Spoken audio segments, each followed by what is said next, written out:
Good evening and welcome everybody. Thank you for joining me. This is Tara Lee Live and we are live on YouTube, of course, with my co-host Drake KO4 and my friend Darren, if you don't already know, D420K. What's up? And we have Daniel with us in the house tonight. How is everybody doing? I am going to let Darren go ahead and set us off and we're going to get the chat pulled up. Welcome, welcome. Go ahead, Darren. Well, of course, we're going to do a bong rip, mother lovers, right off the bat, because that's how we should start it always off, right? So I'm loaded, ready to go. Just fire the torch up. Fire them if you got them. If you don't, roll them up and load them up. Awesome. And Daniel, what are you hitting on tonight with us? I have some Lion's Claw tincture from Try Chemistry from our Autoflower summer run here. It's really nice. That looks beautiful. Look at the color of that full spectrum. Oh my gosh. So how do you take that? Just one drop under the tongue or one drop. My dad is a full dropper full, which is 24 milligrams of THC. I don't party quite like that.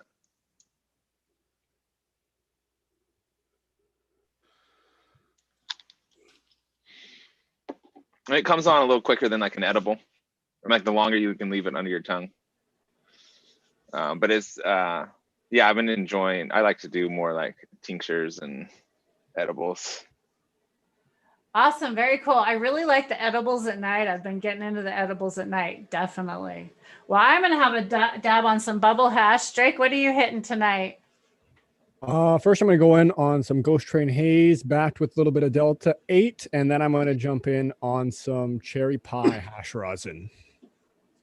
Sounds amazing. That's awesome.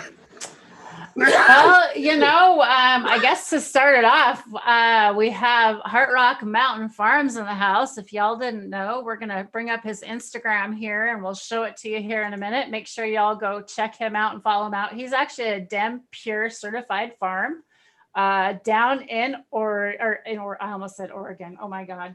Down in California. So Daniel, how did you get into cannabis? Do you want to start off with that?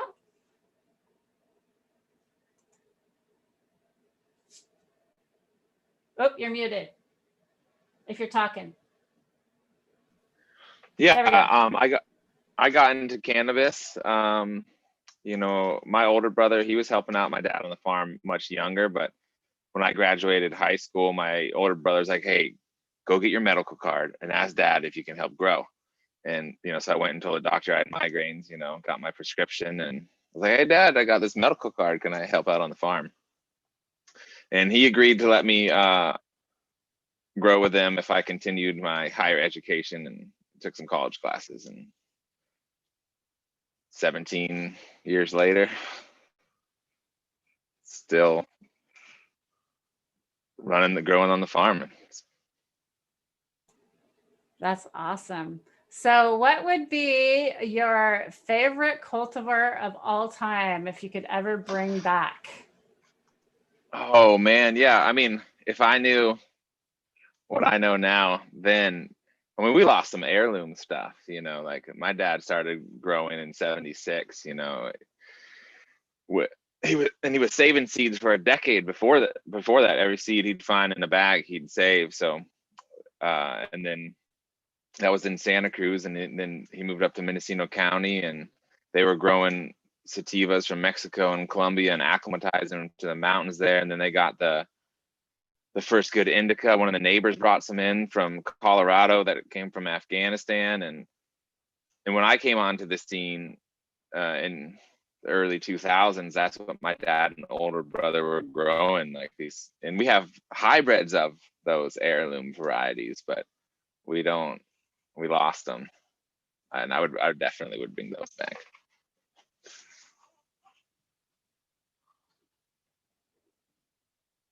I hear that so often.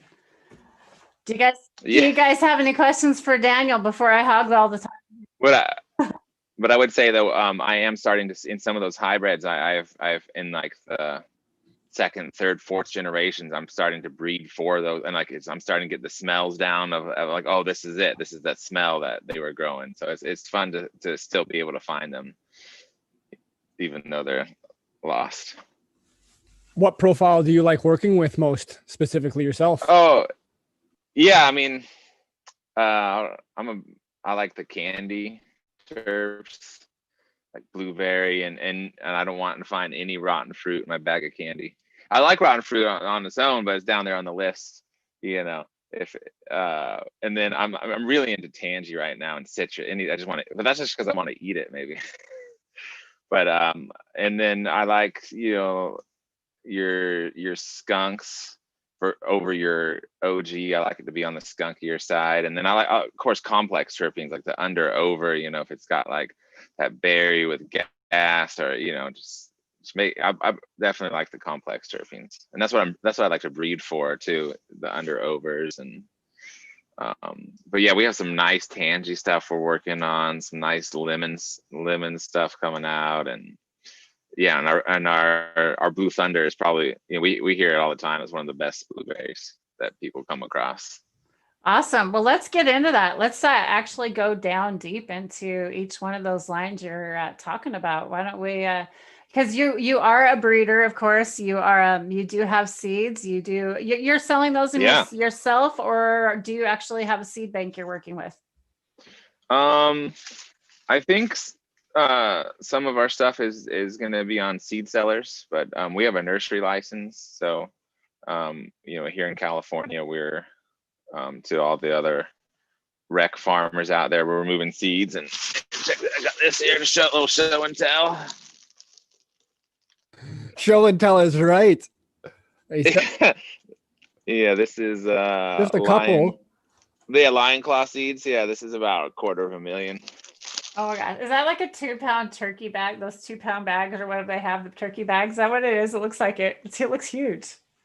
Crazy. Yeah, that's the I forget the math on that, but the math is it's a big ass bag of seeds. you get about 25,000 seeds a pound. Wow. I don't think I've ever seen that many seeds in one thing. That's crazy. That's amazing. Wow.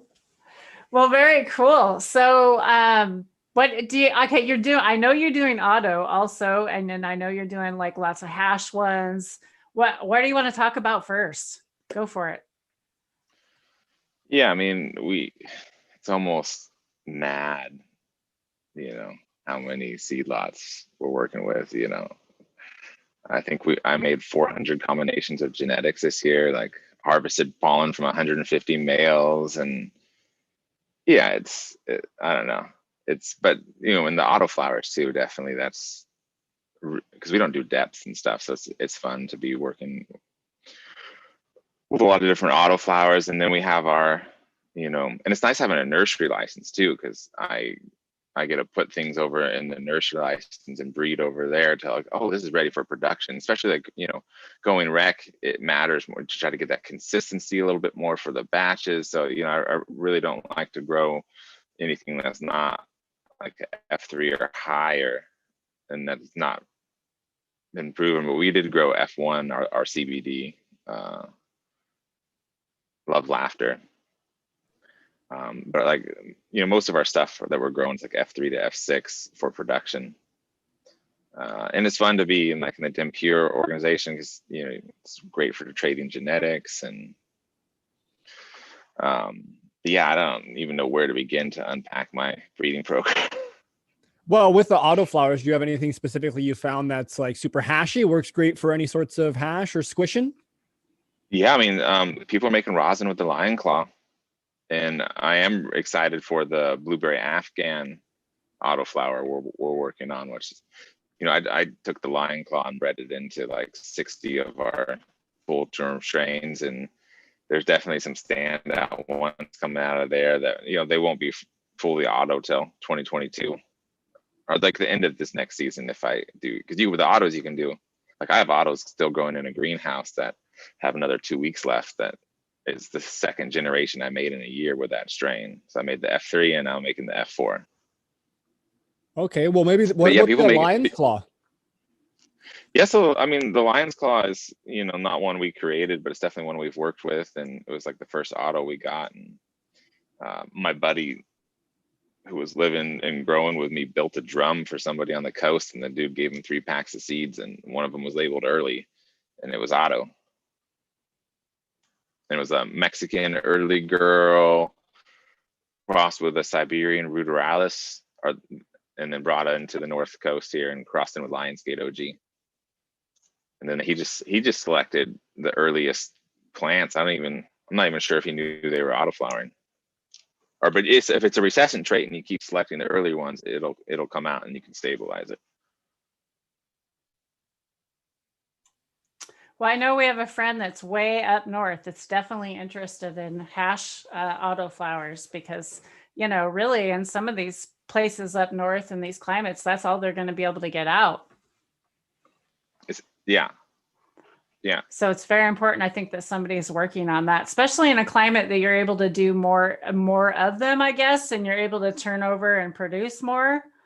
So you're able to breed faster. Is that kind of what I'm hearing? Yeah, I mean, yeah. Yeah. I mean, I could get 2 generations in and 1 out. So yeah, you can breed faster with the autoflower.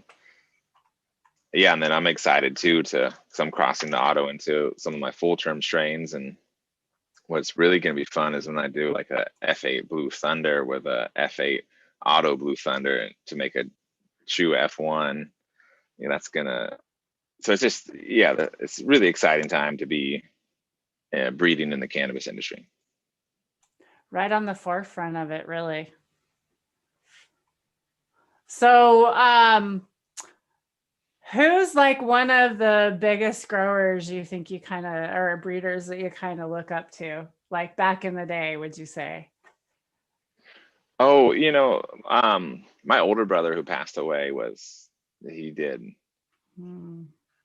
a lot of breeding, like read a lot of books. So he kind of, you know, and my dad's always done breeding too. So I don't think there was ever like a grower or another breeder outside the family that I was really even aware of until, you know, I only recently started like reading stuff because I like to study from the living books. But currently in the industry, it's always fun to chat with, you know, the dim pure farmers that are doing the breeding work. I really like to chat it up with Nick from Green Source. Is he the same boat as you know, a lot of us are. They're like, okay, like we're like heart breeders and, you know, dirt farmers, and this, now we got to study a little bit of the science. So it's, you know, to hone the craft a little bit. God, I really love Nick. I got to sit and hang out with Nick too at the Hive and meet all you amazing people, the Dem Pure family there at the Hive, and spend those 3 days with everybody. It was amazing. And you have a new little one. Congratulations, by the way. Yeah. You have 2 kids. Do you want to tell everybody about your children for a minute? Yeah. You met Prima in the belly there at the Hive gathering. We were very pregnant, so we were going up in the middle of nowhere. But, you know, Kelly's a midwife, so that was okay. And then my older boy Bodie, who definitely, you know, gets some he loves to run around the farm and play in the dirt, throw out the cover crop seeds, eat the berries. And it's funny, like outside of my house, we had a little volunteer plant, and I was gonna pull it, and he goes, no, I'll water it. And it ended up being a boy, so I just kept picking the pollen. He was very attached to it. I think it finished at like 2 feet tall, but he would like pull water with his little toy fire truck over to it. It's pretty cute. I think that's so awesome that you're keeping it in the family and that you've learned from your family and passed this on from generation to generation. This is like pretty amazing for me. Like, I wasn't in the cannabis industry, so this is really cool to speak with someone that's been in it for so long. And now Much Bodie, respect. you know, my son, you know, he can tell his friends at school what I do, you know. Like, exactly. Not like it was when I was growing up in it, you know. And you know, actually there's a picture on my Instagram where I'm holding Bodie, and I think he's 2. I'm holding him in a bucket of cover crop seeds, and someone commented all smiles. And that's when it hit me, like, wow, that is all smiles. Like, he doesn't have to worry about like what me and my brother worried about as kids. You know, my older brother claimed PTSD, and I never really thought anything of it till someone commented on that post, and I was like, wow, yeah, you know, there was like, it was a deep emotion in there, like that I didn't even know was there. And yeah, so it's, yeah, there's a poem I wrote, and it goes, you might look at this world and, you know, think that it's a dark place and that we still have a ways to go, but you would be wrong. Least you forget that love has already gone all the way. So yeah, it's just that, you know, we have come a long way, and love is all the way there already. And as soon as we're ready to go. That's beautiful. It is dab time for me, you guys. Thanks, and everybody for tuning in out there. Welcome everybody. If you're just tuning in, we've got Daniel in the house, Heart Rock Mountain Farm. Make sure you go follow him over there on Instagram. Do you have a Facebook too, Daniel? I'm not a Facebook person, but do you have Facebook? Make sure they follow you over there if you do. No, I'm not. The farm's not on Facebook yet. Okay. You know? Okay. Just making sure. Get all those. Some people are on different social media sites, or if there's anything else. Doesn't your wife also design like your shirts, your logos and stuff? Doesn't she do that? Oh, Or no. was it someone that who she's is like it that designs your guys' logo? Oh, so my buddy with Chad, his family owns banners and signs in Ukiah, so he did our first logo, and then we'd use green sleeves to do some a modified logo, and they did this one too. This is our bee friendly shirt. Yeah, it's got the THC molecule and the honeycomb and a male cannabis flower. Bee friendly garden. Nice. Don't forget about the mushrooms in there. Yeah, it's got the living soil, and it's, it's microdose season for sure. It is microdose season. I've been definitely microdosing. Oh my gosh. What's your favorite to microdose? Can I ask that? Yeah, sure. Yes. I did my first microdose last winter, and I was like, oh wow, I could see how it was this with mushrooms, and I could see how this could treat depression. I've never done just a microdose of mushrooms before. It's always like, enough to, but it was nice, and it's fun. And I did it all winter, and then I kind of stopped, and then it's like the cold, wet weather comes again. I'm like, oh, it's time to microdose. Just feel it calling. But yeah, it's and it helps too. Like I just kick caffeine post harvest, kind of do a little detox of that, so it helps to go have a little help from the mushrooms on that. Yeah, I mean, it has so much potential. Like I'm excited to, for like, the psychedelic wave of legalization that will hopefully sweep this country. You got to wonder, it's going to change things. Arizona just went blue, and they had legal weed for a couple of years. Is there a relationship there? I don't know. We'll find out. So do you get to natural forage your mushrooms? I believe there aren't any psychedelic mushrooms that are growing naturally in where you're at, California. Okay. Yeah, but I do go out for some chicken of the woods and some lion's mane and some oyster mushrooms. Very cool. I was thinking about growing a block, ordering one of those offline. Where you can grow those cool lion's mane. Those look so cool. My little brother did a flush of some exotics in a tote, and it's like, they can get a sterile environment. Mushrooms aren't that hard to grow indoors. Very cool. Well, how about, is there anything specific you look for in picking males? Males seem to be a conversation lately when we're talking about breeding. Do you ever hear that, Daniel? Yeah, I mean, I was just on Shaping Fire and talking about pollination. So that was, what I've done, I just got one of the orange photovoltaics to field testing kits. I haven't used it yet, but so that will be assisting my breeding program in the future. But when I have my seed lots, I just, whatever doesn't have a really loud stem rub gets chopped, and then I so I'll reduce 100 males to 10, and then I'll look at ones that look for something in the leaves or some pattern there, and then depending on what I'm gonna breed for, I'll flower out 2 to 10 males, or 2 to 3, 10 to 10, up to 10 males, and then look at structure and the rare resin production. I've only came across 2 resinous males. And Okay. And then what was that unit you were mentioning that you've just got that you haven't tested out yet, just for everyone listening and myself who isn't quite sure what that is? yeah, it's I don't know if I'm saying it right.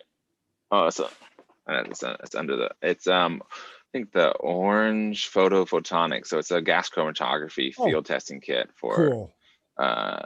Yeah, it does terpenes, it does like 10 or 11 cannabinoids, but mainly for, and I will be using it this winter because I do have some CBD crosses with THC, and so the F1, if you did high CBD to THC, you would end up, 25% of those would be high THC, 25% of those would be high CBD, and 50% of them would be a mix. And so I would pollinate up, 4 of the nicer females of that, and I have flower to sample to test to see like, oh, which one of these has the CBD in it, which one has the ratio we're looking for.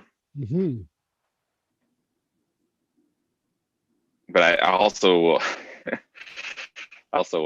my friends that have a really high tolerance, I'll be like, smoke this.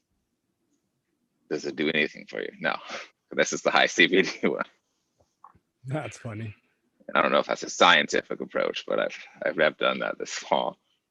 Because because we grew out our F1 Love Laughter, and like one of them smelled, it was a different smell than I've noticed before, which in that seed lot, but yeah, it was high CBD. It turned out to be. It smelled almost jacky, and I'm like, did this get mixed up in there? But just had that high CBD content to it. yeah, it has like a 15 to 1. I mean, it should be hemp, but hemp's not 1% or less, that's what hemp should be, in my opinion. But yeah, it was like 0.8, 0.7, and up to 24% CBD, and really energizing. And like for CBD, for me, like it can still be psychedelic, like especially like going to bed. Sometimes I have like visions before I fall asleep, or I actually start dreaming while I'm still awake. That's really interesting. Have you guys ever tried CBN? Okay, so isn't CBN is what THC breaks down into, like if Or am I it's thinking degraded? No, it's like a CBN is a It's a people use it for sleep. Yeah. So CBN is the degradation of THC. It's a degradation of a part of THC, right? Okay, so I found that like my edibles made with really old flour, which would have a lot more of the CBN in it and stuff like that, or stuff like it's definitely like more sedative. Like, so is that what you're kind of saying? Yeah, I noticed. So what I was told is like you'll get like a body high from the CBN, and like the CBD kind of more calms down the mind. Very cool. And then I actually have some. This is seeded flower right here. This is Lola from Dragonfly Earth Medicine, seeded with our Love Laughter. I have seeds. My office, I just had to move some out of here, but my office was pretty much just a pathway to my desk and tubs of seeds and flowers everywhere. It's a little more cleaned out now, but yeah, there's just that's a good problem to have. That's okay. Everywhere. Good problem to have. We got some questions coming in the chat. All right. Thanks for tuning in, chat. Some questions are, what do you like to use for a cover crop? One of my favorites is radish. because it's really easy to chop and drop. And also here with the kind of drier falls we've been having, and then the rain comes when the frost comes, you have to kind of be, you know, sometimes the fava beans haven't been coming up, which fava beans are great, and I would love to use them. And we've actually had to we actually planted them this year. But yeah, radish, fava, and you want to grain, you know, winter wheat or barley for the mycorrhiza. And we've been enjoying using mustard. You know, mustard will give you the little more sulfur, maybe a little terpene bump, who knows. We also saw a pest reduction with a heavy mustard crop from the leafhoppers that been hitting our region pretty hard. So I don't know if that was just a coincidence. That's very interesting. Yeah, I that's like great knowing information. that. Yeah, that's crazy. Yeah, And then 'cause, our like, the sulfur, right? So isn't that kind of like a natural pesticide kind of in a way, like they talk about? So maybe that's kind of the same, or no? Yeah, or maybe like it's just too spicy for them too, and they took off. You know, they're like, oh, this grass here sucks. And then like I'll do some specific like cover cropping, like on our auto slopes this winter. We put white clover out because it'll be shorter, and I always like to also find a little place nearby to, you know, throw out some, you know, red clover or mustard or and wildflower mix for the bees.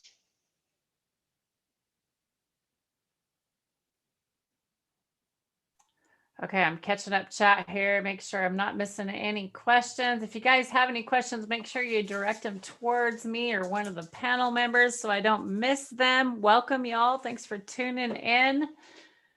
What was your favorite fruity cultivar that you grew? Let's talk about that one. Do you have one in particular? Yeah, I got a couple. That, you know, of course, our Blue Thunder is just. I mean, when those plants, even before they even start flowering, you walk by them, you can smell, and it's a blueberry Northern Lights with the Afghan hybrid.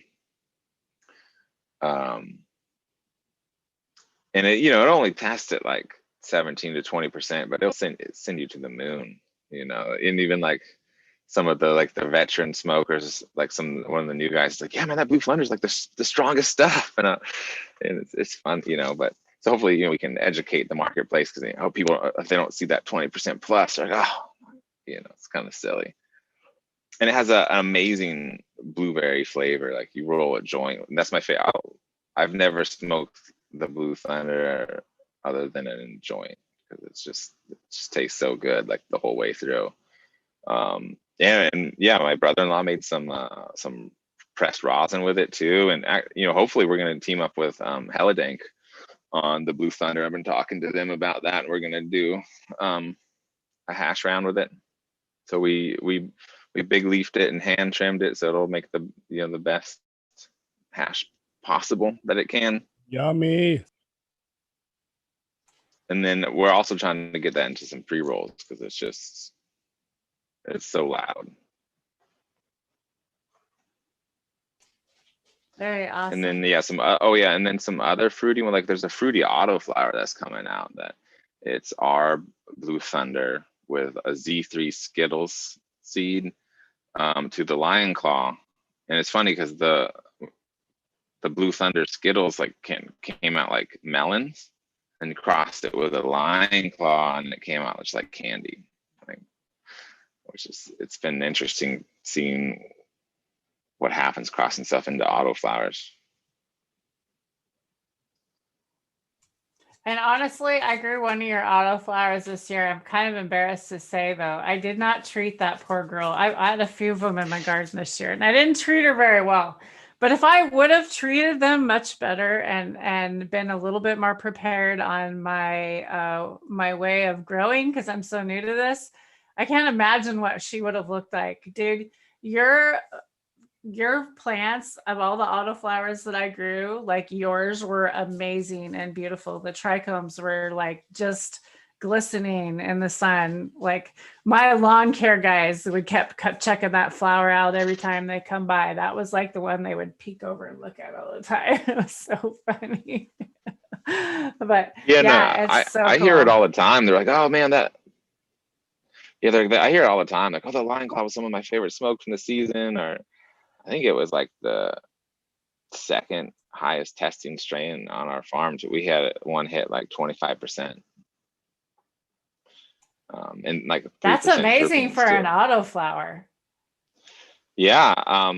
My friends over in Anderson Valley at your Babylon Farms, I think Sonoma picked up their Lion Claw and they hit 28% total cannabinoids. And they weren't sure if they were going to grow it again, but they started, getting some reviews from people. And they're like, "You can have seeds available next year." Yeah, if Yes, I we're was gonna going to have grow time. an We're not gonna run out. autoflower, I would definitely recommend growing that one out. I'm going to definitely try it again. And Shango was so nice to actually gift them to me. I didn't even know they were yours. It wasn't until later in the season after I'd already met you that I found that I even had these. And it was crazy coincidences. It was just crazy. Let's see. What was it? I just was thinking of another question. What's your favorite way to consume cannabis? Do you just really like to do tinctures? Is that kind of your thing, or do you dab at all? Where are you at? Yeah. So I do like a lot of yoga, meditation, pranayama. So I rarely will like smoke, but I like to do it. I like to break bread with my brethren, and I'll smoke, and then I do. And for me, it's when I do actually want to burn in, it's like more like a ceremonial experience. But I love tinctures is probably my favorite way right now to partake and get lifted. But also like the microdose edibles, like my tolerance has always been like, even when I was like harvesting like a regular smoker, like it's just always been so strong. I never like was able to build up a tolerance. I actually in like the fall, I took 4 years off smoking cannabis to like really dive deep into like yoga. And then, but before I did that fall, like I smoked half a joint, and then I went to lay down in my shack. I was staying up and on the farm. This is late fall, November, and I hear a hummingbird like 20 feet away from me outside. It flies through the wall, hits me in the temple, and I go into a psychedelic trance. But it just sounded like I don't know what it was. It wasn't a hummingbird, and that's like weed. It's so strong for me. And then I took 4 years off of smoking, so I could, I would still eat some. Like I love to eat like the fresh bud or the edibles, and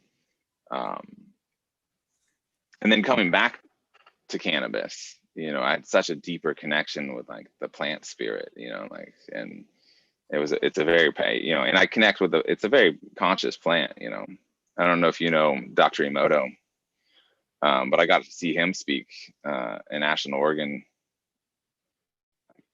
maybe like 10 years ago. And he's like really famous for the water, some of the stuff he's done with water. And he's like a spiritualist, and he gave his normal talk on water, and he gave a talk on cannabis and how as a plant it could save the planet, just what you can do from the industrial side of it to the medicinal side of it. And he said that it also has the highest consciousness of plants. And then I came back to the family farm after a season in Oregon, and I was 24 years old, and I still like to drink then and party. And we went down to like Santa Cruz for the 4th of July weekend, and I get back up there and I'm hungover and I have like 60 plants to water. So I'm starting to water, and I have 10 left at sunset, and the mosquitoes are out, and I'm still very hungover, and I'm just gonna finish tomorrow. And then I had the thought, I was like, no, just out of love. And I'll tell you what, I watered that last plant and I shut it off, and I was hit with this wave of energy from the plants, and I was uplifted and ecstatic. So, although I don't always, partake in, the burning of the sacrament, I have a deep communion and connection with the goddess Santa Maria. Beautiful. Beautiful, beautiful. Love the story. Thanks for sharing. Whoops. I don't think that Lala Gardens meant to hide your message there, Sammy. Sorry about that.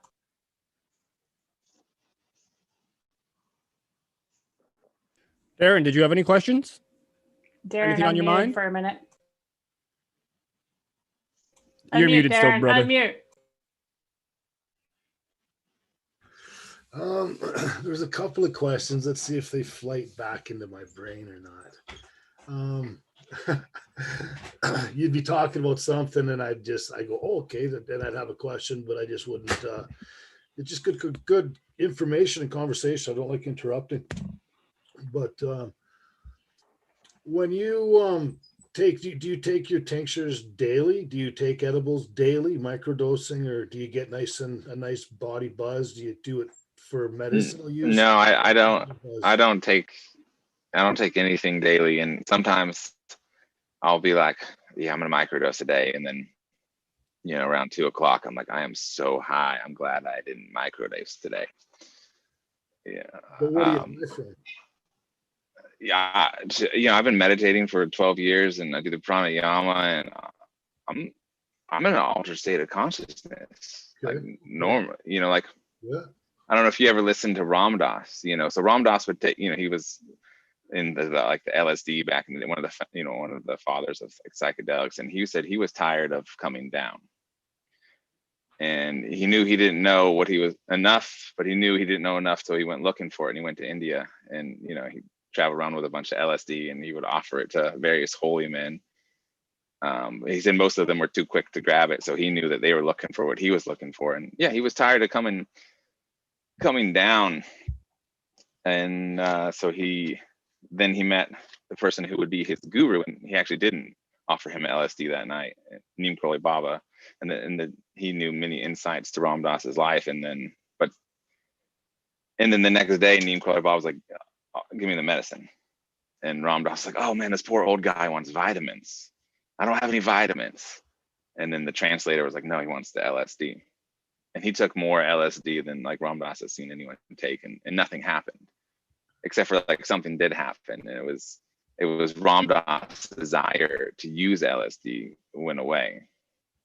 And even Terrence McKenna says we're in a jungle, and you take psychedelics to get to it's like climbing a tree, and you see this vantage point. You see where you're going, but you got to climb down from that tree, and you got to walk through the jungle, and you got to get where you're going. And I get it. And cannabis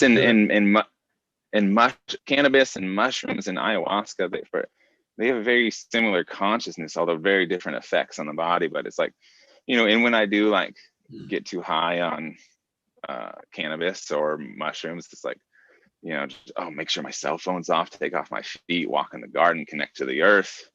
But normally I'm like trying to make my sure my cell phone is off, take off my feet, walk in the garden, connect to the earth, to the heart, to the spirit, So, but it's great to have, these tools available, and like cannabis can be used recreationally, spiritually, medically. It's you can't really say that for alcohol or other things. So it really is an amazing, beautiful plant. But I try to remember to take my shoes off and turn off my cell phone and talk to the earth in my own consciousness. Right on. Another question. You were picking males out and from your male plants, your ones to take the pollen off of, to pick for breeding. And you were saying you picked the ones that were the frostiest, the ones that produced resin. Is that true? Like why do you choose to pick a male? Yeah, so no, I would first reduce the male population, just a little stock rub, and whichever one had the loudest nose didn't get chopped, and then I would let them flower. But very rarely do they actually produce resin. And on that same subject, what do you think about the concept that could potentially be a male just showing a female trait initially?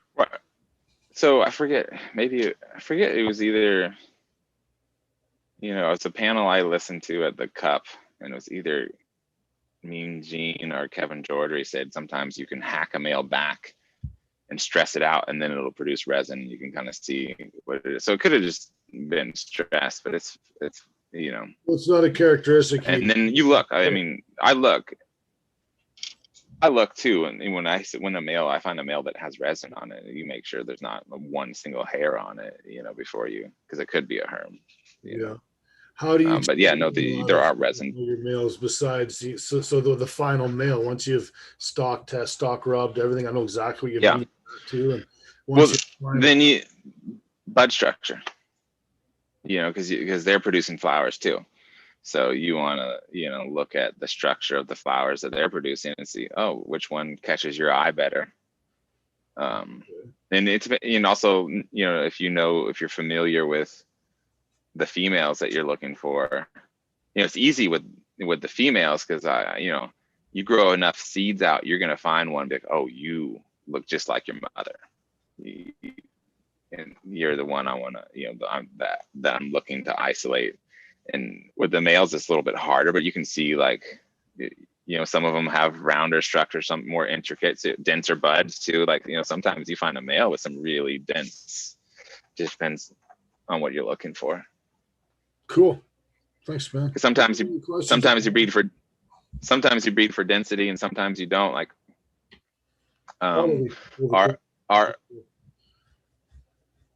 Right. Our Afghan Jack, with the F1 would just mold most of it. So, for a couple generations, I bred for a lack of density in it, and now it doesn't mold, and it's really nice. Cool. Thanks, man. Good info. Yeah, right on. There was a question in chat about earlier. 710 was asking about, with the males, because the autoflowers, how do you keep the, obviously you can't keep a male autoflower, can you? I mean, autoflowers die. Can you can bring them back? No, they're how does that all work? Yeah, it's harder to clone an autoflower, but people can do it. People do it. And really? I think temperature is, I didn't know that. So I know, I don't know, but someone actually has, I think, the lion claw being cloned, and they have their grow room at 80 degrees. If the temperature drops, they start flowering, and a certain amount of light. You got to find the perfect amount of light. So it's usually more than 20, but sometimes less than 24, 23 hours of light. And the temperature, 80 degrees, and they're vegging. And that's stopping autoflowers going into flower at all. Yeah, that's stop it. Yeah, so it's hard. It's trickier, but you can clone an autoflower. So then I would have to imagine too that that's an autoflower that's just leaning a little bit more photoperiod than ruderalis. Or you're saying that can be with any autoflower in your experience? Well, not I've never done it, but it's hard. So I know people also, you grow out several hundred autoflowers and you'll see something, this one's growing a little different. We should try to clone this one, or but I don't have any experience cloning autoflowers, but it can be done, and they're autoflowers. Cool. Right on. And I'm not sure if I think you can even do tissue culture with autos, but I could be wrong. I don't know, but I would imagine if you could clone it, you could tissue culture. 710, if you're still in chat, would like to know that answer. He's getting into tissue culturing, and he has a friend that does it, so maybe he knows. That would be nice. So another question was, can be cloned, but can flower be delayed for autoflowers? Can you what was the delay question? them? So if they can be cloned, can the flowering be delayed? Oh yeah. So they're cloned in veg. That answered that last question there, because that's what I was thinking, totally. right? You could clone them, but then they would still finish it the exact same. But no, you can keep them in veg, and because I've noticed that although they're not dependent. They are influenced by weather and the amount of light available, and will alter their behavior. So it makes sense that, you know, you could get those perfect. And I even had an autoflower naturally re-veg and flower again. And I did save seeds from that one. So that would probably be one to hunt through for the, it started to bud, and then it re-veg, and then it did its whole thing again. That's the only time I've only seen that one set of a few years of growing autos. But yeah, that was a trip. But yeah, so I could see how, you know, where they're growing in Siberia and it's all frozen and stuff, but like you keep that grow room at 80 degrees and get that light on them. They're like, hey, we got time, let's grow again. And some autos too will like shoot off like a re-veg from the bottom. Like you'll get a new, when it's chunky, it'll be like, oh, we got this good weather, let's shoot out let's just try to survive and make more seeds. And so yeah, they do some interesting things. So can you take an autoflower too long then? Like it just like it's not going to keep building anymore? Is it going to do, what's it going to do? Is there anything that's going to do that you notice? No, I mean, I've taken autoflowers like way past prime because I was waiting for seeds to mature. And, you know, actually it's nice to do that because you're like, oh, this is a little stress test for these to see if anything herms or molds or anything like that. So the lion claw is very resistant to the mold. And, you know, all autos, you're going to see a herm rate, you know, and the amount of nitrogen you're feeding them is going to, because they don't need a lot. They don't like a lot of nutrients. But, you know, if you're getting 1 out of 1,000, that's a really excellent rate. You know, I think we had 2 out of like 1,500 this year. But, you know, sometimes you get 5. Sometimes people get 15. Where there are, you know, there's just sometimes people get none.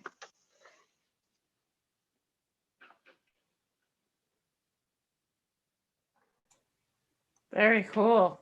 Awesome conversation. How's everybody enjoying the conversation out there tonight? If you like it, please don't forget to hit that thumbs up, and don't forget to subscribe if you haven't already, please.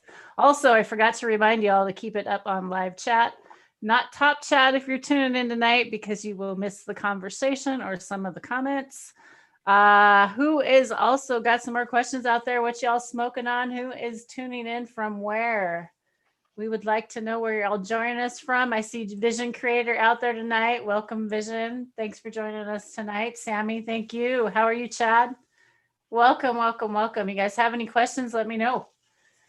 Drake, Darren, what's up? You got any questions? I'm getting ready to jump in on another dab, this time of that cherry pie that I was talking about. Awesome. I'm just interested if you have any other cultivars that you guys have been working on or that you're working on specifically. Yeah. That you'd like to talk about. Like just any, like if there is the cultivar pick that was you were just thinking of right now, a single one. Yeah, I mean, you know what, it's fun too, growing stuff that we didn't create in the family. Like my buddy Kelly has an OG mashup he calls a lemon head OG because it does get a subtle sweet to it, but it's like a Tahoe Kim with Caesar OG, which is just some dude named Caesar's OG that he made. But it, you know, it's the only OG I grow for production. It's a really nice, got, you know, great bud structure and spacing, and it's also, you know, it's the most potent strain growing. Yeah, it's a heavy hitter, and then we crossed that in with the Lion Claw, and that turned out like and that's why I originally got these seeds from him, was to help him make an autoflower version of it. And it's fun and I'll be working that both ways to make it like a fully auto lemon head, but also to make a Lion OG, because the Lion Claw is a little more skunky, but the lemon head's more gassy. So like some of those crosses are coming out with just that straight OG nose, which it's growing on me. You know, I've always, you know, in this industry, there's so much talk about, you know, it has been like gas. I'm like, oh, no. It's like, you know, one of my jokes is I've never seen what cookies looked like, you know, because someone's like, I was talking to some people and they're like, oh yeah, you know what cookies looks like. I'm like, no, I don't know what cookies look like. In fact, if someone opens a jar, I'll just go like this and just like walk away, you know. I can't look at it. Just gotta stay pure, you know. And then another one that's really exciting is the coffee from Pacific Roots that I got through Green Source Gardens. I just grew it in my nursery to breed it up, but I'm excited on that one earns a production spot next year. Oh no way, Tara snaked the very last one out from the shelves recently, and she's saving it up for having I got a Kaya's Coffee 6-star full milk right here. I picked it up at our dispensary. I'm waiting to break it out for Kaya to come on the show. The Kaya's Nice. Coffee. So yeah, I love that you're talking about that. Awesome. Yeah, let's jump into that a little bit more. Yeah, I mean those there's some people doing some amazing breeding that we're sharing seeds with, and of course Jesse BioVortex has got his seeds everywhere. We grew out some of his stuff and are breeding some of that into some of our stuff that we're working on, and might grow some of his out for production one day. And Josh and Moongazers right next door, we see them a lot, and now they're part of the same club that we are. They have kids, so it's fun to let the kids crawl around. And he's making a bunch of seeds right there. And we grew seeds from Joey, the Humboldt local, was the Heartwood Permaculture Hub, and grew seeds from Josh and Kelly. And what's the biggest hash maker so far you think you got in your garden? Or some of them? Yeah, I mean, definitely the Blueberry Afghan Diesel and is making and has like the higher yields on it. That one's been consistently a good hasher. And then I know we're excited to see how this Blue Thunder turns out. And then also, we might, from my personal projects, I'm going to get Frenchy Cannoli, some of the Lion's Claw, to see how it turns out. He's gonna do a test run on it this winter, so that'll be fun. And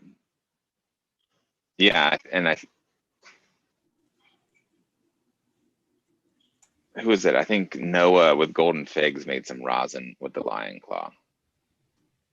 That sounds amazing. Just personal use stuff. Well, I have a bag. I'm still going to bubble mine. I haven't done anything with it. It's in the freezer. So we'll see how mine turns out. Hopefully I can do it some justice. I don't know. I'm scared. It smelled amazing though. It smelled beautiful all year, like that, the Lion's Claw when it was growing. Oh, we got a little visitor in the house. Who we got? Yeah, this is Orca. Orca. Beautiful name. He's my Bodie picked out this cat. He's pretty annoying though. I'm probably gonna have my wife come grab him. But the kids are great with him. Like they can like sit on him, and this was my friend had kittens in Ukiah, and this was the one that my son Bodie could consistently catch. So this is the one he and the cat's really chill with kids. I'm gonna go put him out though. Looks pretty chill, that's for sure. Yeah, no doubt. Oh my gosh. Great conversation, y'all. I hope you're all enjoying this. We really appreciate Daniel tuning in tonight. And he is an amazing grower and family, dad, father, brother, son, all the above. Look at all this flower he's got. Let's look at that. Let's show this off. What do we got? So this is also this is definitely one of my favorite ones to smoke, and I will be rolling up a joint of this stuff soon. This is a Swazi Gold. I definitely like the sativas, and this is really nice for a sativa. This finishes, they start coming in mid-October, and half the phenos were ready mid-October, and the other half were ready a couple weeks later. And actually, Soulful's picking this up, and it's going to be available in Sevastopol here in California. And really nice sativa. And then, of course, from Sunroots, got the Velvet Perps. This stuff is really, and this is also one of my favorite new cultivators. This is our second year growing it and breeding with it, and they did an amazing job.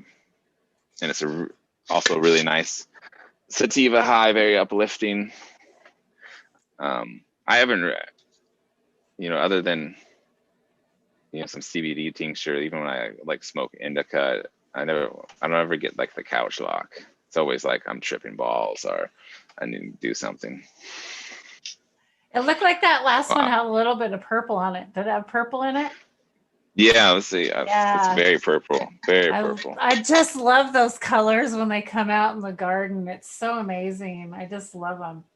Let me see if I can spotlight you so you can actually see it. Yeah. There are probably some pictures on your Instagram, I'm sure, of some better pictures, of course. Oh, yeah. Oh, there definitely. you go. Yeah, now I Definitely. can see the purple better, but yeah. Definitely go Yeah, check them out on and, Instagram, y'all. There's definitely better pictures over there. Maybe Drake can bring it back up here and maybe we can talk a little bit more about any of the Instagram stuff. Maybe. There's, if you go down, there's definitely a good shot of the go. Velvet Perps not too far down there. Yeah, that's this is a sativa autoflower. Keep going down. Keep going down. Ooh, just gotta click on this one. That's a beautiful shot. There's the nug that's in my jar right there. Nice. Oh, no, that's the blueberry Afghan diesel. Oh, Yeah. it is. Yeah. I think the Velvet Perps is one up from there. Oh, Yeah, one up. That's upper left. Can't see it in the frame anymore. And then, yeah, that's a Velvet Aurora. So that's their Velvet Perps with our Aurora. There's me putting out a wildfire or a tree. It's fun. It's nice, beautiful too. Deep color in there. Yeah, that's the Velvet Perps. That was one of my seed plants, and then the top cola was not seeded because the tops are for tasting. And that's trademarked, copyrighted. Yeah, and there's the Swazi Gold right next to it. Definitely got that thin leaf sativa. That's my sister-in-law. Yeah, and the seeded one there is in the greenhouse right now, and it's the F4 Aurora Lion autoflower seeds that are going, and it's actually the first autoflower I've made by crossing an autoflower in with a photo period. Yeah, that's right there. Go check it out. Make sure you go check them out on Shaping Fire. Yeah, that was fun sitting down with Shingo. Or not sitting down, but Chopping it up. I didn't even recognize you in that picture. For some reason, I didn't even recognize you. It looks that was crazy. Didn't even recognize that was you in that picture until just I was like, oh shit, I even saw that and haven't watched it yet. So cool. I need to go watch that. Awesome. Shingo's such a nice guy. He's done a lot of nice videos, a lot of really, really good interviews. Very cool. Yes, it is time for another dab 710. Cheers, everybody. Boom Shiva. Vision Creator, you behave out there. I'm going to give you a timeout. That doesn't sound like Vision. No behaving. Oh, wow. So, what would you describe maybe your growing style? Okay, some of us are kind of like, there's kind of in the industry right now, there's like the KNF and there's like the Jadam, and then there's like this kind of other we're just trying to do the minimalist, and we're doing like the maybe the Hugels, and then we're only watering and only teas. Like, so where do you sit, Daniel, or where do you see you in the future going? Yeah, I mean, I definitely probably more to the minimalist, but we like to brew some compost teas, and there's definitely parts of KNF I'm really attracted to, and especially with like the the IMOs and stuff, and I love Hugels, definitely. and I'm excited. My hugelkulturs are going to be 3 years old next spring, so hopefully to see that year 3 terpene bump.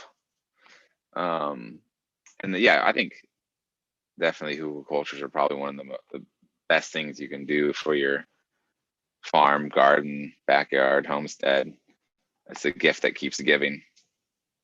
But yeah, in what I've been doing is a lot, especially because some of the farms, newer areas, I'll do a soil building in the fall. We'll lay down, thick layers of hay, and I gotta get this cat out of here. He snuck back in when I got a golden milk delivered. Oh, sneaky little one. Well, That's all right. hilarious. Well, Make dab sure- time. I'm just heating up. What y'all smoking on? Are we puffing another one, Darren? What you hitting? Well, actually, very nicely, freshly baked, and Well, just good. I love the smile on that face right there you got. enjoying it. I take any more, I'll be sleeping on here, I think. So I'm just gonna enjoy the buzz and ride it. Awesome. Yeah. So with the soil building, and we're doing the no-till, and so I'd like to do it in the fall, but that's just because I have my largest labor force in the fall. So it just seems like the strategy is like, okay, we're gonna move 200 yards of compost when we have 20 people, and then cover crop, and that's it. It's pretty easy. How do you And then but then what was that? I was gonna say how specifically. Oh yeah. do you So build and then compost? but There's a delay. Sorry. and then and then I'll get to that. And then also there's like some strategy. Like I'll notice like some areas on my farm, the plants, just were thirstier there. So last year we did like a bunch of chop and drop there. I like brought all the yarrow there. I brought like whole apples that were on the ground, and all the comfort there, and just really tried to get a bunch of different variety of organic material. Like we went down to the creek, got the horsetail, and then and then built some like straw bale retaining walls, and then double dug those sections in the spring. And sure enough, they were just on the normal watering schedule. They didn't need extra attention. So I get you could spend, we have 40 acres in a 10,000 square foot farm and plus nursery, but you could really spend the rest of your life dialing in like the biodiversity and the soil, and you could really get lost in it. And you go just deeper down the rabbit hole of regenerative farming, and what's going to make the best cannabis and the best food and medicine, and not break your back.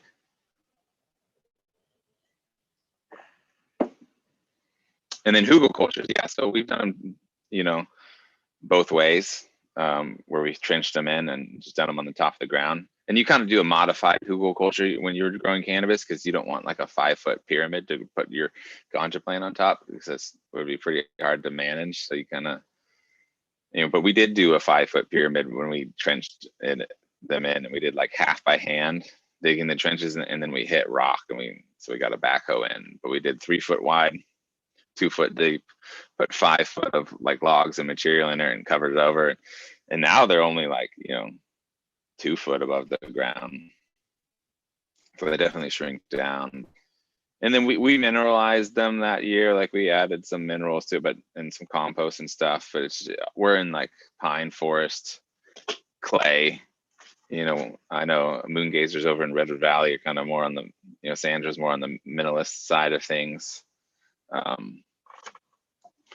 Doesn't really, it just takes longer sometimes for them to break down, but you don't have to do much to hugelkultur if you got time.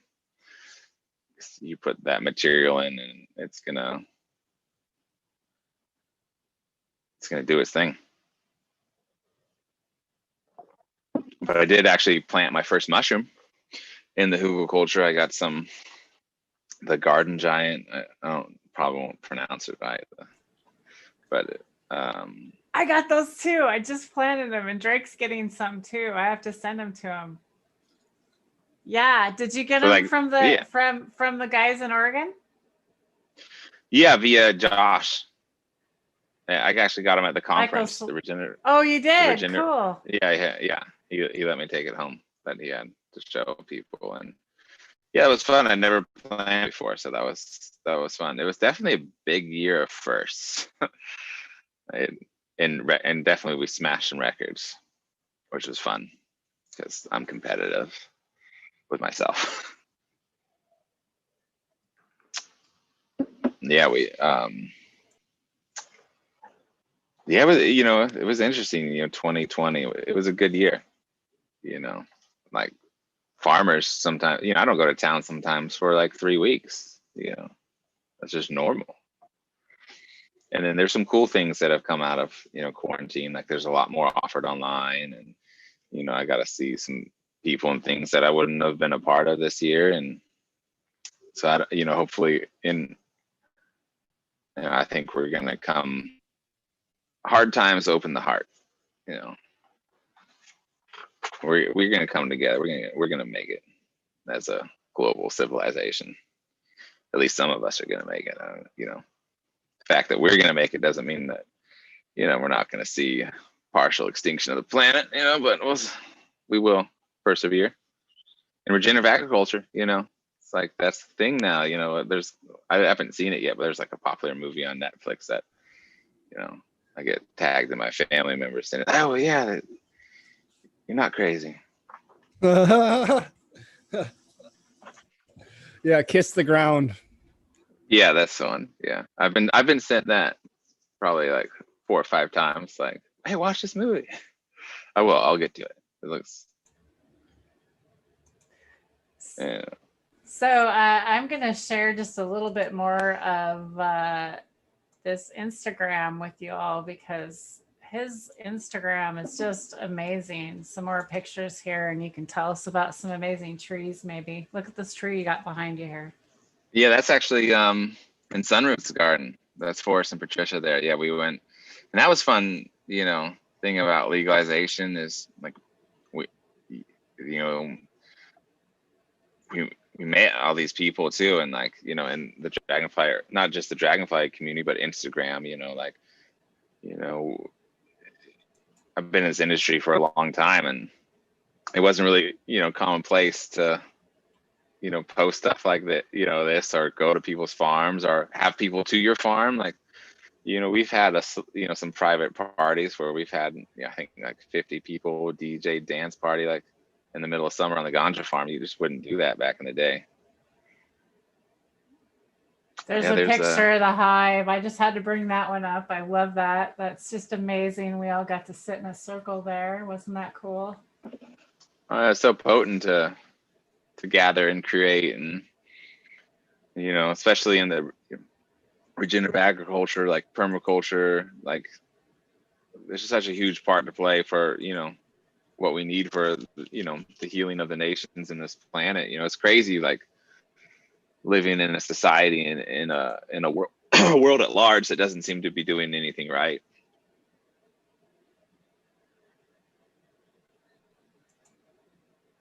Yeah, we're about out of shirts too. I think we have some tanks left. Adorable. There's Prima in the belly. Love it. It's amazing.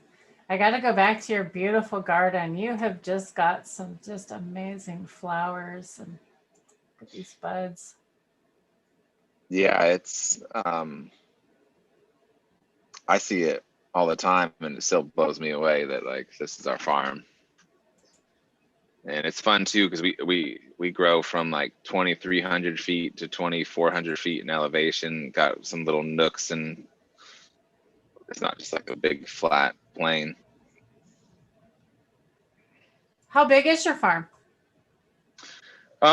So we have probably 3 acres of fenced farm, and some of that is forest, and we grow a 10,000 square foot canopy of flower that's all spread out. We don't We try not to do any row cropping. I think we do row crop in one of our hugels, because I originally built the hugels because I was gonna, in what was a nursery license section, I was gonna use it for seed production, but then we switched all the seed production to the top of the farm. But I'll probably try to get 2 rounds, and then next year I'll do a round of autos and then replant, because the spacing's so tight.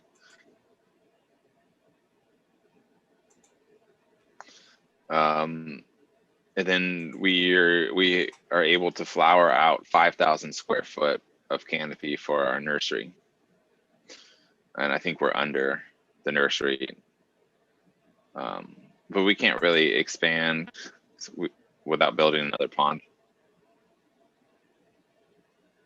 And there's most of the farm there. Oh, there you go. Go back there. Yeah, that's most of the farm. There is another nursery garden like up in the forest there, and then there is one other garden somewhere else. It kind of looks like a foot. We've discovered there's the heel, and then you got. Oh yeah, I see that. It does Totally. Yeah. Wow. And then you Very can see like cool. up, like the tighter rows up towards the toes there. That's seed production, and then the longer rows, and the missing there below the heel is our 280-foot rows of hugel cultures. Cool. Wow. Beautiful shot. But yeah, and like giving farm tours to people, when that was legal was fun, yeah, and especially growing up in this industry, like I spent a day in the office this year sending stickers to people. It's like from outlaws to mailing stickers. It's a lot of the stuff's really refreshing and liberating, and yeah, to bring people in this industry. And even like when we had our county inspection, like the dude on the report said unique and impressive. Yeah, my little wild child, Bodie. They keep you young though, right? No. Oh no. What? Yeah, being a parent is the hardest thing I've ever had to do. It's like this is tough, especially outside the village. It's incredibly hard to like and to do it right. But it's also, that's some of the most love I've ever felt. Like I didn't think I could love another human being like I love my kids. That's amazing. I didn't. I mean, not everyone gets that message or answers that call, but it is in any of our relationships, it's an opportunity to express pure love. We just don't always do that, We like to fight about dumb stuff, and we still fight about dumb stuff, but we get to come back to center. Ain't that the truth? Wow. Well, do you guys have any questions tonight? This has been an amazing conversation. It's really nice getting to know you. I love getting to know more of the Dempure family. We're going to have more interviews going on. I'm still waiting for Lemon Hoko. I'm surprised he hasn't jumped in here yet. I know we had some questions for you today. Josh and Kelly are going to be checking in with us more on a regular. They've talked about wanting to do a Dempure thing with them, so we're going to have more of those coming up. Lemon Hoko, we also have more stuff coming up with that. We're also going to be doing on New Year's Day, we're going to be doing a bean pop. We're going to do it live. We're going to try and get as many people live to join in on this high noon bean pop and see how many people we can get to pop beans on that day. Start out the new year right. So we have beans to give away. Lemon Hoko's got beans. Join his Discord. We've got all kinds of stuff going on. So check that out. Drake, do you have anything that we haven't said, or do you have any reminders? Hoko don't forget to check his Discord out, right? Go ahead. Talk about that. Yep, definitely go check out Lemon Hoko's Discord. If you haven't been on there yet, just go check out Lemon Hoko, send him a message, and he will bring you right on. He does an awesome breeders panel every Sunday at 2. He's got different people going on, and he's got a whole bunch of cool genetics himself. And he's just got great backstory and super level-headed guy, and he's great to chat with. So hopefully he makes it on here right away. And if not, I'm sure it's due to good reason. Well, it's kind of my fault. I did kind of move it up on him. I asked Daniel to come on earlier because we were talking about having it at 8:30, and I'm like, oh, I'm normally Sorry, like Lemon. half out of it by then. So I'm like, can we go a little earlier? So yeah. So I just had he to should juggle be coming the in story minutes. time. The story time. What's the favorite story you like to tell the kids? We just read the stories. Just read them. Yeah. But it's funny. My kid, he was really into like this planet book, like all about the solar system and stuff. And you ask him where the biggest volcano is, and he'll tell you Mars. And but just in the public library is like so great for like the kids, just to keep it fresh for you as a parent and fresh for the kids. And so we like to keep it fresh. But there's some classics, for like someone my age, like the Berenstain Bears, and some of the best. Funny reading some of these other books, like there's some dated stuff and like some of these kids books where you're like, whoa, I don't know. It's fun. You gotta edit them sometimes.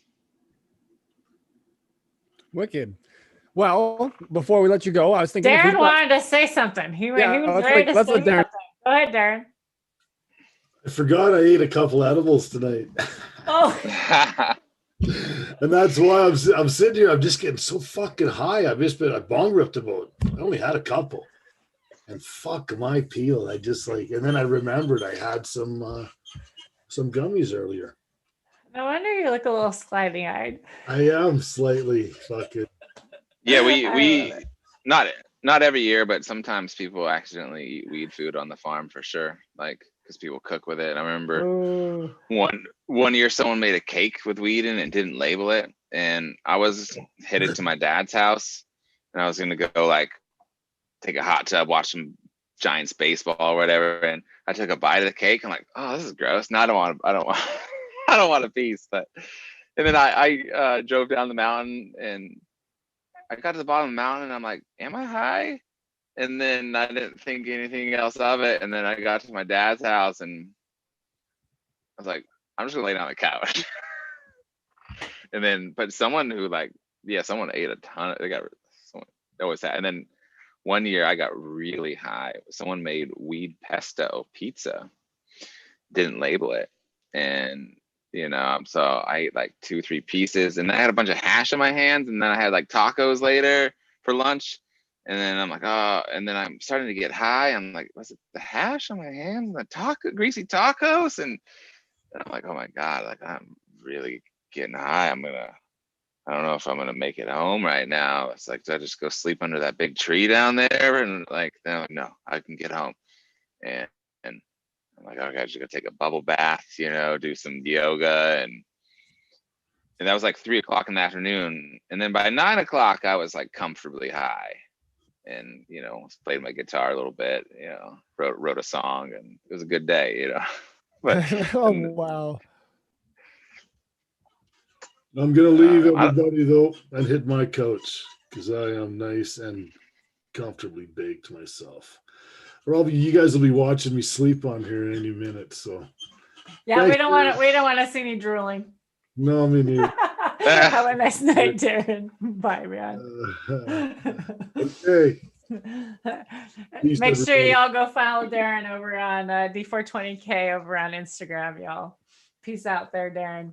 I love it. Oh yeah, I ate edibles tonight. That's a good one. Thanks, Drake, for sharing that tonight. I appreciate the help. Awesome. And I'm eating some gummies. Speaking of edibles, I love these edibles at night. They really, really help me sleep. That's another reason why I love to have information on here. There's a lot of health benefits that I've been finding out through hanging out with all these amazing regenerative farmers, like microdosing mushrooms. Like I've been microdosing mushrooms for like the last year, off and on, now steadily on for quite a while. It's really getting me through the winter right now, because let me tell you, normally this is like the worst month for me. So I'm doing really well. And I know that it has to be those mushrooms and cannabis right now. What you need to add to your regimen is that you get on the Wim Hof method with the breath work. You don't necessarily have to do the cold plunge and stuff, but we do. I did I went to the Eel River on Thanksgiving. We had a little prayer circle and drum circle, and a lot of us jumped in. I did 10 minutes fully submerged, like up to here in the Eel River, and yeah, it's powerful. It's an experience, you know, going and but just his breath work, you know, it takes a couple minutes. You do 3 rounds of it. It's like I would definitely check him out on YouTube or the Wim Hof, because yeah, if I And have like a little, Instagram, he goes live on Instagram. yeah, I've seen him. Yeah, he's I'm great. having like a little, wow. I have a little bit of an off day, and you know, and I do Wim Hof, you feel good. And also though, after you smoke, if you do the Wim Hof, like it can take you to another level with like with the medicine kicking in, like you'll get higher. But yeah, I he's a believe that fun dude. same with the yoga thing, doing yoga and the breathing techniques and all that. I think that also really helped when I was able to actually meditate for the first time, was because I was doing cannabis and yoga together, and it was amazing. I love it. So talk more about what you kind of do, your meditation, and kind of how you use it and spirituality with it. How do you describe that?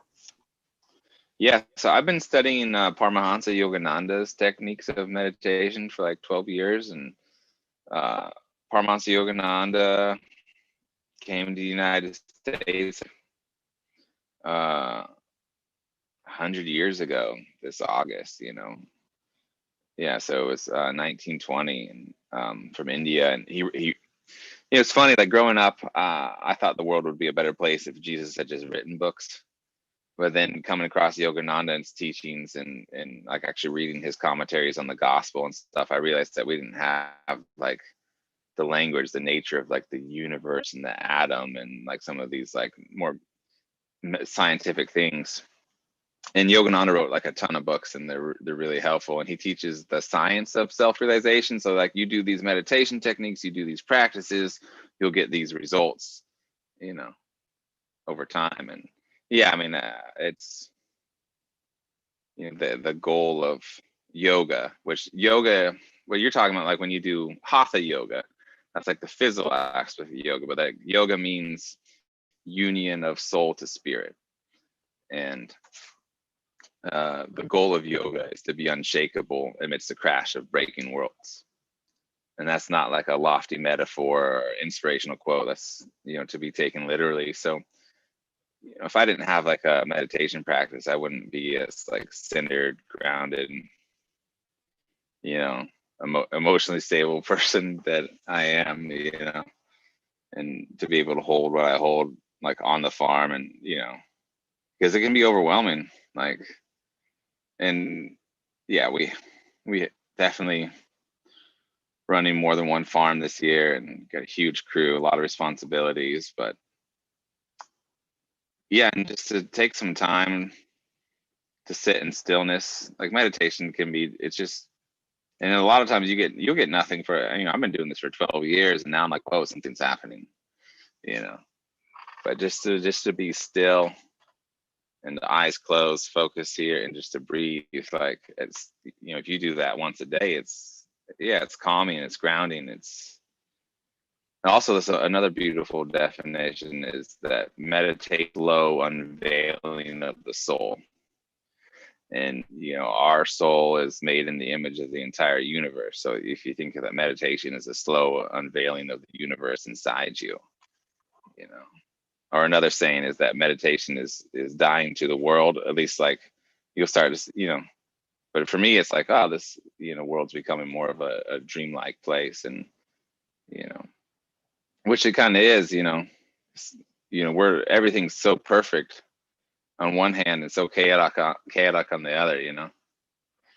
And cannabis can help, like you said, you know. And what I've learned, what's interesting, is that like the ancient, in India, it was used as a sacrament, and, you know, probably maybe in other religions too, but yeah, in ancient India, they would like make the hash with like the ghee, and it was like an edible thing that they would use to, you know, have their experiences. But yeah, it's still used as a sacrament in India.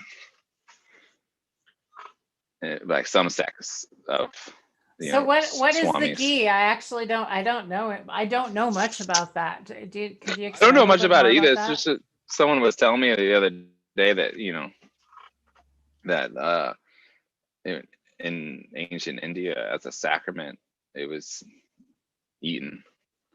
And they would charis or something. They would mix it with like ghee and hash and cook it, and which, yeah, I mean, I remember one time I ate, a chunk of bubble hash, and it was like a all-nighter.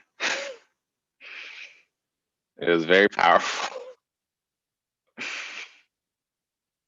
Which, it's definitely a myth that eating weed, like, that has to be decarboxylated or whatever. No, you can eat.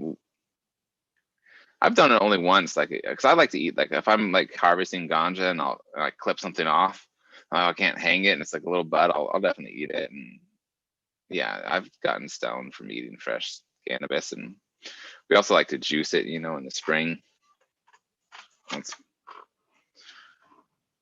What's your favorite way to juice it? Do you juice it with other things or by itself? I like to shoot it for sure. I like to do shots of that. I like it straight up. Wow. But it's nice when you mix it with other things. And then, yeah, what I told Shango too is like because there's a company in LA that wanted some pollen to do research on, because like pine pollen has a natural testosterone booster for men and stuff. So I'm like, I'm gonna try this. So I was eating fresh male flowers, and yeah, I got like energized, like uplifted, like a different type of high.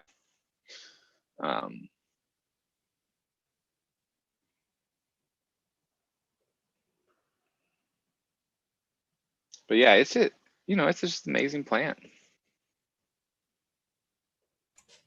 Awesome. And what country? I think in Indonesia they called it like the god plant. And but yeah, I like to, smoke a little sativa every once in a while and hit a trail, or it's fun to. But like also with the microdosing, that's something new. I've never microdosed. This is my first year ever microdosing cannabis, and the tincture is great for that, just to see what it's like.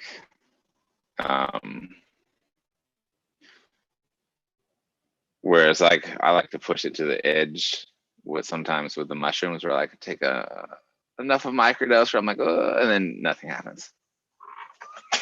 And that's fine. That'll spruce up a trip down and make it exciting. Go to some air.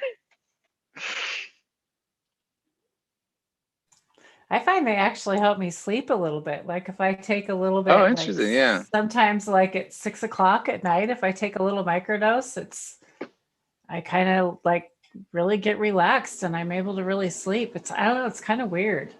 I've been playing around with a lot of different things. I've played around with straight up CBD this year. I got some isolate, so I was trying. There's is it CBGA or something? See, I don't know. There's some different isolates that I wanted just to try to see what different things that, what they taste like and what they feel like. It's very interesting. Been very interested in all this stuff. It's very cool. Yeah, and sometimes I'll do like the THC tincture with like the CBD, CBN, and for me, it like the CBD really affects my dream time. Like I'll just have crazy dreams when I take CBD sometimes. Yeah, I don't know. Let me grab that CBD tincture to show you. Yeah, perfect. Love that. Yeah, this has been awesome. I've been loving this. How about you, Tara? Yeah, great show tonight. Thanks for hanging out, Drake. Thanks everybody for joining us in chat tonight. Sammy, I see you're still hanging out with us tonight, 710. What's up? What's up, Chad? How are y'all doing? Mike Denver, how are you? Ghee, he says, is a clear part of butter. I knew that. And isn't it also, I forgot what that wasn't ghee part, had something to do with the milk, with oh, it's not going to come to me right now. Go ahead, Daniel, you're back. Go for it. Yeah, so this is the remedies, Mary's Medicinal, the remedy, and it's a CBN to CBD, and it's a 1-to-1 tincture. And Yeah, the first time I tried this, I did, the recommended dosage, which was 0.25 milliliters. And yeah, I had a nice meditation and I definitely felt high. And then when I went to lay down, I had this really nice body high from it. It was like, so it's like very euphoric, and it's different than like the CBD effect. So, but yeah, our love laughter, and I'm not the only one. Some other people, a couple other people, like it's a little psychedelic. Like when you if you're like entering that dream time, like I've definitely on multiple occasions, and other people have experienced that they started to dream as they're like still awake. So I don't know. There's so much we don't know. And I like you talking about the dreaming part, because a lot of people say that they don't dream anymore, like since they've been smoking cannabis. So like maybe that's part of what they're missing, like the CBN, and like because of like everybody's been taught to breed for all these high THC cultivars, and nobody's been breeding back in different type of other cannabinoids that we even know about. Like our friend Eric the other day dabbed some CBT, which is a new cannabinoid that I'm learning about. And it was like, oh, okay, what's this? And so there's so much. It's just so exciting. What do you think is the most exciting thing you think you've learned this last year? Like just blew your mind. Like, what is there anything like one or two things you can think of?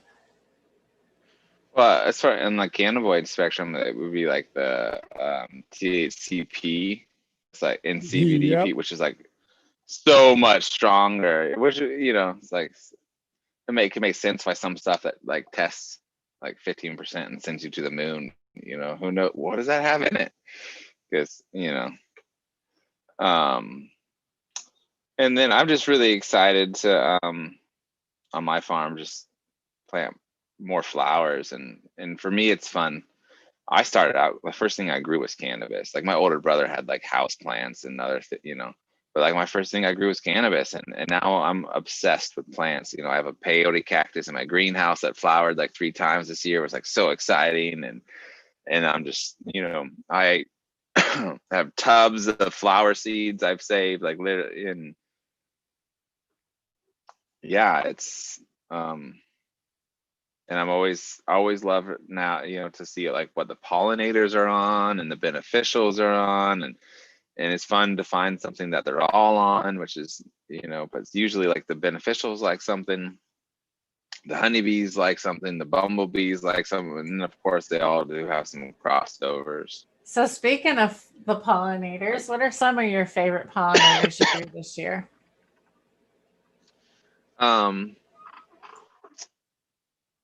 Hollyhock, because all the beneficials are on them. The honeybees are on them, the bumblebees are on them, and I'm always a fan of sunflowers, though. I love.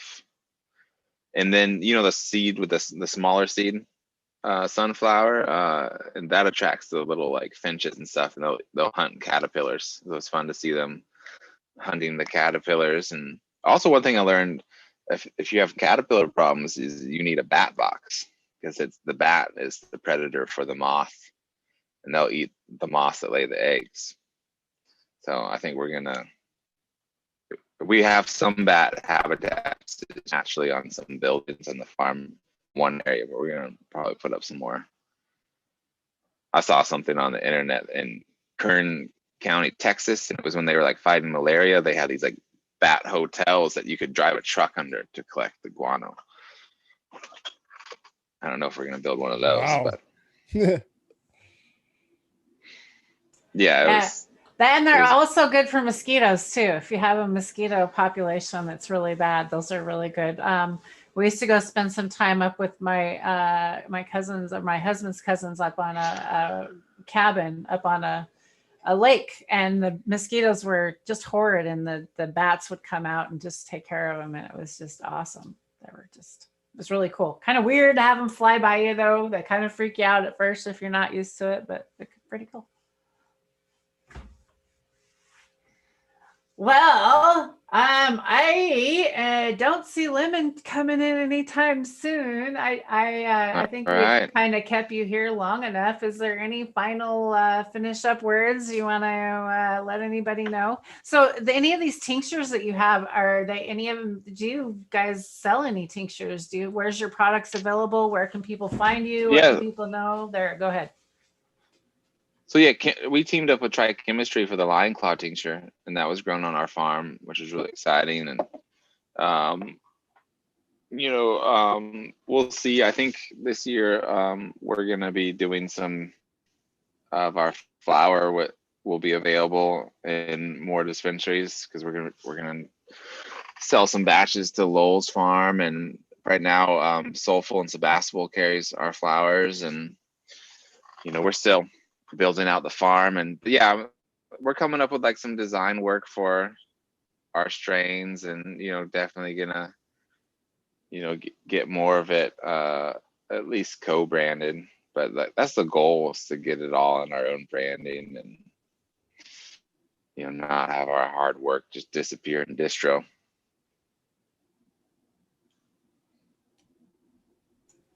Well, and it's And so then yeah, important too, I think, to also build that brand on strong, on social media. I think some people don't realize that, it's really important that everybody goes and supports cannabis communities, and especially small growers and farmers like you are, and really keep that regenerative movement going. Yeah, because we have a ways to go. We're not through this at all, in the cannabis industry. And people go, oh, big business in cannabis. I'm like, no, big business everywhere. That's the problem. And now for the first time as cannabis farmers, we're dealing with that, because it's all been underground and outlaw stuff. And yeah, it's like, and community support, because that's how we survive the belly of the beast, is by building community and supporting each other. And yeah, it's still an exciting time to be in the cannabis industry, and with legalization too. Like, we're all here, like we wouldn't be here having this conversation, and there's so much connection. And of course there's hard times that we're having to get through. Like, we definitely haven't made much money. There's so much and we still got to put more back into the farm, but we're going to end up with a farm, which is a win-win. So yeah. But yeah, just to survive this not always- year for a lot of people is a lot. It's a big win, I think. Totally. And like, yeah. And working together like this and building that mycelium web, will all survive it together and change the world, one person at a time, one community at a time, building bridges. Yeah. Power of the people. Absolutely. Well, awesome, Daniel. Thanks for joining us tonight. Really appreciate it. Yeah. Blessings. I know. It's good to be here, and it's good to be here. And I know it took a while for us to finally link it up, and glad we made it happen. Hey, that's okay. I understand you're a busy grower out there in California. Totally understand. Yeah, and but I got hey, the 2 definitely, kids. And the family. Exactly. It's not like you're just juggling a farm. That's all you got. You got the kids and the family and all that. Oh my gosh. That's like the ultimate excuse. To be like, no, I can't do anything. I got kids. It'd be like, we just invited you to our kid's birthday party. You're like, oh shoot, I forgot. Not the right excuse for that one. Darn it. Oh, darn it. That's hilarious. I love it. Awesome. Well, again, thanks again for joining us, and you're definitely welcome to come back on. I'd love to have you come back on for an update anytime soon. We won't keep you any longer. Thank you so much for hanging with us tonight. So go ahead and take off when you want. And we're going to just say a few final words to our chat tonight. Right. Peace out, Daniel. Awesome. Good night. Nice to meet you.